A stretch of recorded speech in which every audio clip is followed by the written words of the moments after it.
Dans ma dernière vidéo, vous avez été nombreux à montrer du love. J'ai reçu un commentaire de mon ami Dan, à qui je vais répondre dans cette vidéo. Shout out à toi Dan, j'espère qu'on va aller faire du camping bientôt. C'est des bons points Tony, mais selon moi, l'immobilier va aussi descendre à Montréal vers 2026-2027. Durant les années du Covid, beaucoup de personnes qui n'avaient pas nécessairement les moyens en ont profité pour acheter de l'immobilier à un taux très très bas. Tous ces prêts vont bientôt commencer à hit le taux actuel qui est beaucoup plus haut, 5 fois plus haut pour être exact. Beaucoup de ces personnes vont réaliser que leur hypothèque sera trop chère. Ces logements vont commencer à apparaître sur le marché et créer un surplus d'inventaire.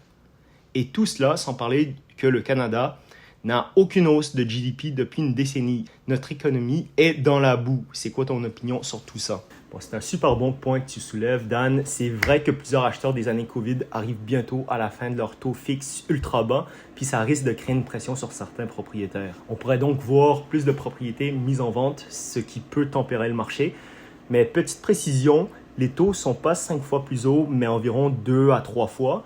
En 2020-2021, les taux étaient à environ 1,5 à 2%, contre autour de 5% aujourd'hui. Donc ça reste un choc majeur pour ceux qui renouvellent. Même si certains vendent, ils ne vont pas commencer à habiter dans la rue. Ils devront simplement trouver un autre logement, ce qui libère des propriétés pour d'autres acheteurs et investisseurs. À Montréal, les loyers sont en hausse, l'immigration et les étudiants maintiennent une demande forte, alors que l'inventaire reste limité et que le taux de vacances est historiquement bas, environ 2%, ce qui soutient encore les prix. Maintenant, pour la question que tu demandes, Dan, est-ce que c'est le bon moment d'acheter? Beaucoup de courtiers te diront « achète, l'immobilier monte toujours ». C'est comme devenu une rhétorique un peu, je l'entends partout. Mais quand tu regardes à Toronto ou à Vancouver, leurs prix ont déjà commencé à baisser. C'est arrivé quand l'offre a dépassé la demande. Moi, je te conseille plutôt d'être prudent et de considérer ton appétit au risque. Les taux ont commencé à baisser et devraient continuer graduellement, ce qui aide le pouvoir d'achat.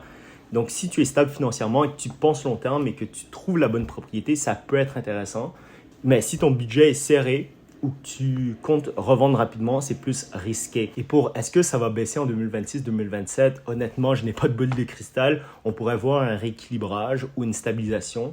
Donc, les prix ne vont pas monter aussi vite, mais ne vont pas chuter brusquement non plus. Donc l'inventaire pourra augmenter un peu, la demande restera forte, mais dû au renouvellement hypothécaire, les prix se calmeront et il y aura plus de marge de négociation pour les acheteurs comme toi. Suis-moi pour plus d'explications simples et honnêtes sur l'immobilier à Montréal.